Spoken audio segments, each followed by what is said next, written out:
I never thought I'd be the kind of man who doubted his own wife. But then again, I never thought my wife would be the kind of woman who gave me a reason to. My name is Ethan Carter, and for the past 8 years, I've been married to Lauren, the woman I once believed was my soulmate. We had the kind of relationship people envied. At least, that's what I thought. We lived in a beautiful suburban home just outside Chicago. I had a well-paying job in software engineering, while Lauren worked part-time as a freelance graphic designer. We weren't rich, but we were comfortable. We had plans, buying a bigger house, maybe even starting a family. But looking back, I realize now that everything had been too perfect. It started subtly. Lauren had always been a private person, but over the past few months, her behavior had shifted in a way I couldn't ignore. She started guarding her phone like it contained state secrets. She'd take it with her everywhere, even to the bathroom. Whenever I entered the room, she'd lock the screen instantly or flip the phone over. At first, I convinced myself it was nothing. Maybe she's just been scrolling through social media too much, I reasoned, or planning a surprise for me. But then, she began staying up late. Long after I had gone to bed, I'd wake up to find the faint glow of her laptop screen in the living room. "What are you doing?" I asked one night, rubbing my eyes as I caught her typing away. She jumped, quickly closing the laptop. "Oh, just working on a project for a client." It was past midnight. Lauren had never been the type to work late, and something about the way she avoided my gaze sent a cold prickle down my spine. I shrugged it off again. I trusted my wife. That was what marriage was about, right? But doubt, once planted, grows like a weed in the mind, wrapping around every thought until you can't ignore it anymore. A few weeks later, something else happened that made my unease impossible to ignore. Lauren had forgotten to log out of her laptop, and as I walked by, I noticed something strange on the screen. An incognito browser tab opened to an unfamiliar email login page. I wasn't a suspicious man by nature, but this was odd. Lauren and I shared everything. She had an email she used for work, and I knew that address well. But this was something secret. I took a mental note of the URL, but I didn't say anything. Not yet. Instead, I started watching. And once I started paying attention, I noticed even more inconsistencies. Unexplained absences. She suddenly had frequent errands that took longer than necessary. Texting someone constantly, yet when I asked, she claimed it was just her sister. Distant behavior. Our once intimate relationship had turned cold. She barely touched me anymore, and when I tried to initiate, she had a million excuses. It was all there, staring me in the face. But I still didn't have proof. Until one night, when fate handed me an opportunity one couldn't ignore. Lauren was in the shower. Her phone, for the first time in months, lay unattended on the nightstand. I hesitated. My heart pounded in my chest. I knew what I was about to do was a betrayal of trust. But then again, hadn't she already betrayed mine? I reached for the phone, my fingers trembling. Locked. Of course. But then I remembered. The secret email. The one I had seen on her laptop. I rushed to my own computer, my pulse hammering as I typed in the email provider's website. I didn't know the password, but I was a software engineer. And more importantly, Lauren had a bad habit of reusing passwords. I tried the password she used for Netflix. No luck. I tried our old Wi-Fi password. Nothing. Then, I typed in the password she used for her work email, the one I had set up for her years ago. The screen loaded. And just like that, I was in. What I saw shattered me. Dozens of emails, all from one name, Daniel Harper. A name I recognized all too well. Because Daniel Harper wasn't just anyone. He was our friend. My friend. The man who had been at our wedding. I sat frozen, my eyes glued to the screen. My breathing had slowed, my body numb, as I clicked on the first email. Daniel Harper, a man I had known for years. Someone I had trusted. The subject line alone sent a chill down my spine. Last night was incredible. I can't stop thinking about you. My throat went dry as I clicked on it. Lauren, I can still feel you on me. God, I don't know how much longer we can keep this up without getting caught. Every time Ethan looks at me, I feel like he knows something. But I can't stop. You drive me crazy. I'll book a hotel again next week. Same place? Let me know. Daniel. I stared at the words, feeling something inside me break apart. This was it. The proof. I clicked on another email, then another, and another. Each one was like a knife to the heart. Lauren had been lying to me for months. Meeting him behind my back. Sleeping with him in hotels while I sat at home, blind and stupidly in love with her. But as the rage boiled inside me, another thought took over. I wasn't going to let this slide. Lauren and Daniel thought they were smart, covering their tracks. They had no idea who they were messing with. I needed more information. So, I kept digging. Lauren's email account was a goldmine. She wasn't just using it for secret rendezvous with Daniel. She had another bank account I never knew about. A credit card under her maiden name. Hotel bookings, expensive dinners, even jewelry purchases, things that I had never seen her wear. She wasn't just cheating. She was spending our money on him. I clenched my fists, my mind racing. I could have confronted her right then and there. But I didn't want an argument. I didn't want her to lie her way out of it. I wanted revenge. I needed to be smart about this. Lauren had been careful, but I was about to outsmart her. I created a fake email using an anonymous account and sent her a message, pretending to be the hotel's reservation manager. Dear Ms. Carter, we regret to inform you that due to a clerical error, your previous stay-on date was incorrectly charged to your primary card and will need to be processed again. Please verify your most recent stay details with us for confirmation. I knew Lauren. She panicked over financial mistakes. Sure enough, a reply came 5 minutes later. Oh my God, I thought this was already taken care of. I'll need to check with Daniel and get back to you. I smirked. She had just admitted everything. But I wasn't done yet. I still needed physical evidence. Lauren had mentioned another hotel booking in one of her recent emails, one set for 2 days from now. I was going to catch them in the act. So, I made a plan.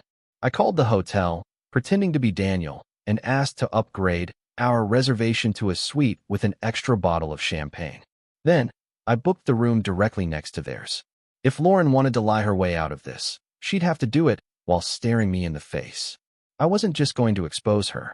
I was going to destroy her web of lies completely. For the next 2 days, I pretended like everything was normal. Lauren was completely unaware that I knew. She kissed me goodbye on the morning of her girls' day out, telling me she'd be home late. I nodded, playing my role. Have fun, babe. She had no idea that I was already 3 steps ahead of her. I waited an hour, then grabbed my bag and drove to the hotel. When I checked in, my hands were steady, my heart cold. Lauren and Daniel were about to have the shock of their lives, and I was going to make sure of it. The hotel lobby was quiet when I arrived. A few business travelers sat in the lounge, sipping drinks, unaware that my world was about to implode. I checked into my room, right next to Lauren and Daniel's suite. For the next hour, I waited. My heart pounded in my chest, my fingers tightening into fists every time I thought about what was happening just a few feet away. Then, finally, the moment came. I heard them. Muffled laughter. The clink of glasses. The soft murmur of their voices. I pressed my ear against the wall. Daniel's voice was clear. You have no idea how hard it was to keep a straight face around Ethan. Lauren giggled. I know, but he's so clueless. I don't think he suspects a thing. A cold rage spread through me. Clueless? She thought I was an idiot? She was about to find out just how clueless I really was. I took a deep breath and stepped into the hallway. The corridor was silent as I walked to their door. I raised my hand and knocked. Loudly. The voices inside stopped. I could feel their panic through the door. I knocked again, this time harder. A few seconds later, the door cracked open. Lauren stood there in nothing but a bathrobe, her hair messy, her eyes widening when she saw me. Pure terror flashed across her face. Ethan, she stammered. I pushed past her before she could react. And there he was, Daniel, sitting on the bed, half-dressed, a glass of champagne in his hand. His face went pale. Lauren tried to grab my arm. Ethan, don't. My voice was cold, controlled. Not a single word. I turned to Daniel, who looked like he wanted to sink into the floor. So, I said, my voice dripping with sarcasm. Having fun. Daniel swallowed hard. Ethan, listen. I laughed. Actually laughed. No. You listen. I reached into my pocket and pulled out my phone. I tapped the screen and hit play. Lauren's own voice filled the room. But he's so clueless. I don't think he suspects a thing. The color drained from her face. Daniel stood up, his hands raised. Ethan, man, it's not what it looks like. I cut him off with a glare. Shut up. I turned back to Lauren, who was now trembling. How long? I demanded. She hesitated. Ethan, please, How long? Her eyes filled with tears. 6 months. I clenched my jaw. 6 months. My hands trembled with rage. but I forced myself to stay in control. I wasn't going to scream. I wasn't going to break down. I was going to end this on my terms. I stepped back, nodding slowly. All right, you made your choices. Now it's time to live with the consequences. Lauren frowned, confused. What do you mean? I smirked. Check your phone. She hesitated, then grabbed her phone from the nightstand. The second she unlocked it, her face crumpled. Oh my God. Daniel snatched his phone off the dresser, and his reaction was the same. Lauren's hands shook as she scrolled through the screen. Because I had just exposed everything. I had sent screenshots of their emails, every message, every secret, to her family, our friends, and even her boss. But that wasn't all. I had also emailed Daniel's wife, her soon-to-be ex-wife. Daniel looked up at me, his face red with fury. You son of a... I cut him off. You thought you could betray me and get away with it? Now, everyone knows exactly who you are. Lauren let out a choked sob, tears streaming down her face. Ethan, please. I turned for the door. We're done. And by the way, you can pack your stuff when you get home. But you won't have a home for long. Because I'm filing for divorce, and I'm taking everything. I didn't wait for a response. I walked out, leaving them both behind. And for the first time in months, I felt free. The hotel lobby felt different as I walked through it. Lighter. I wasn't sure if it was relief or just the satisfaction of knowing that Lauren and Daniel's perfect little lie had just shattered. Either way, I was done. I got into my car, exhaled deeply, and checked my phone. Flooded with messages. Lauren's mother had already texted me. Ethan, is this true? Did Lauren really do this to you? Her brother. Dude. What the hell? I can't believe my sister did this. I'm so sorry, man. Even her best friend had messaged. I had no idea, Ethan. I swear. She told me you guys were fine. And then there was Daniel's wife, Emily. Thank you for telling me the truth. I'm done with him. I leaned back against my seat and closed my eyes. It was all happening. Their betrayal wasn't just our secret anymore. Now, the whole world knew. And they were going to pay the price for it. By the time I got home, I had 6 missed calls from Lauren. And a flood of texts. Ethan, please, let's talk. I made a mistake. Please don't do this. You don't have to ruin my life. I ignored every single one. Then, just as I stepped inside my house, the phone rang again. Lauren. I sighed and answered. What? She burst into tears. Ethan, please. We can fix this. I laughed. Fix this? You cheated on me for 6 months and called me clueless. What exactly is there to fix? She sputtered, struggling for words. I wasn't thinking. I made a mistake. But I love you. I shook my head. No, Lauren. You love the life I gave you. The stability. The security. But me? You threw me away the second you decided I wasn't enough. Her sobs grew louder. I don't want to lose you. I clenched my jaw. You already did. Then I hung up and blocked her number. 2 days later, I got a text from Emily, Daniel's wife. He's out of the house. I told him to pack his stuff and leave. Divorce papers are next. I smirked. Daniel had lost everything. Not just his wife, his job too. I had forwarded some of their email exchanges to his boss, who, as it turned out, had a strict no fraternization policy. A few hours later, I got a message from an old mutual friend. Dude, Daniel got fired. I heard HR called him in this morning, and now he's packing his desk. Good. One betrayal had cost him everything, and he deserved every bit of it. Lauren didn't lose her job, not yet, but her reputation? Gone. Everyone in her social circle knew. Friends stopped responding to her texts. Her family was furious. Her own brother texted me again. Mom won't even talk to her. She's staying at a hotel because Dad kicked her out. I wasn't surprised. Her parents had always been old-fashioned. To them, marriage was sacred. And cheating? Unforgivable. A few days later, I got a final text from Lauren. I lost everything, Ethan. I don't know what to do. I stared at it for a long moment. And then I deleted it. She had made her choice. And now, she had to live with it. I met with my lawyer the next morning. We went through the documents, piece by piece. You'll get the house, he said. And since she cheated, the prenup ensures she gets nothing. I smiled. Nothing. No house. No money. Not a single penny from me. Perfect, I said, signing the papers. It was finally over. Lauren had taken everything I gave her for granted. Now, she had nothing left. And I was free. The morning of my divorce hearing, I woke up feeling lighter than I had in months.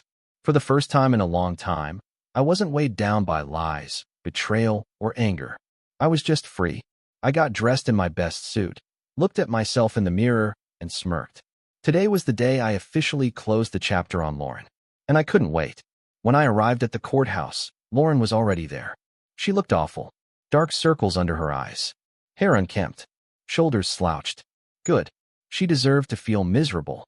When she saw me, she started walking over. Ethan, please. We don't have to do this. I kept my voice cold.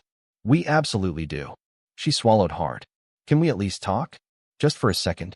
I sighed, checked my watch, and nodded. Fine. You have 1 minute. Her eyes filled with tears. I know I hurt you. And I know I messed up. But can't we try again? We were good together, Ethan. You know we were. I let out a humorless laugh. You're kidding, right? After everything you did? After everything I found in those emails. She reached for my hand, but I pulled away. Ethan, I miss you. I miss us. I cut her off. No, Lauren. You don't miss me. You miss the life I gave you. The comfort. The security. The fact that I loved you unconditionally while you snuck around behind my back. Her tears spilled over. But we're done, Lauren. She started sobbing. I didn't care. She made her bed. Now she had to lie in it. The hearing was quick and brutal. Lauren didn't even try to fight for anything. She knew she had no case. She signed the papers with shaking hands. And just like that, it was over. The judge stamped the final document, looked at us both, and said, Mr. Carter, you are now legally divorced from Ms. Reynolds. I exhaled. It was official. I walked out of the courthouse feeling reborn. No more Lauren. No more lies. No more pain. Just freedom. In the weeks that followed, I barely heard from her. But I heard about her. Her friends had cut her off. Her family was still furious. She was living in a small apartment, struggling to make ends meet. At work, people whispered about her. Some of her colleagues didn't want to work with her anymore. Her affair had cost her everything. Her marriage, her family, her reputation. She had thought she could keep her dirty little secret forever. But secrets don't stay buried. And when the truth comes out, it destroys everything. As for me, I was thriving. I focused on myself, hitting the gym, reconnecting with old friends, traveling. And most importantly, I was finally happy again. One night, a few months later, I was at a bar with some friends. I felt lighter, more confident. And then, I met her. She was laughing at the bar, sipping a cocktail, radiating warmth. I don't know what it was about her, but something clicked. I walked over, smiled, and said, Hey, I'm Ethan. She grinned back. Nice to meet you, Ethan. I'm Claire. And just like that, I took my first step forward into a new life. Lauren thought she could lie and cheat without consequences. She thought she could have it both ways. But in the end, her lies fell apart, and she lost everything. As for me, I walked away stronger, wiser, and free. Because sometimes, losing someone who betrayed you is the best thing that can ever happen.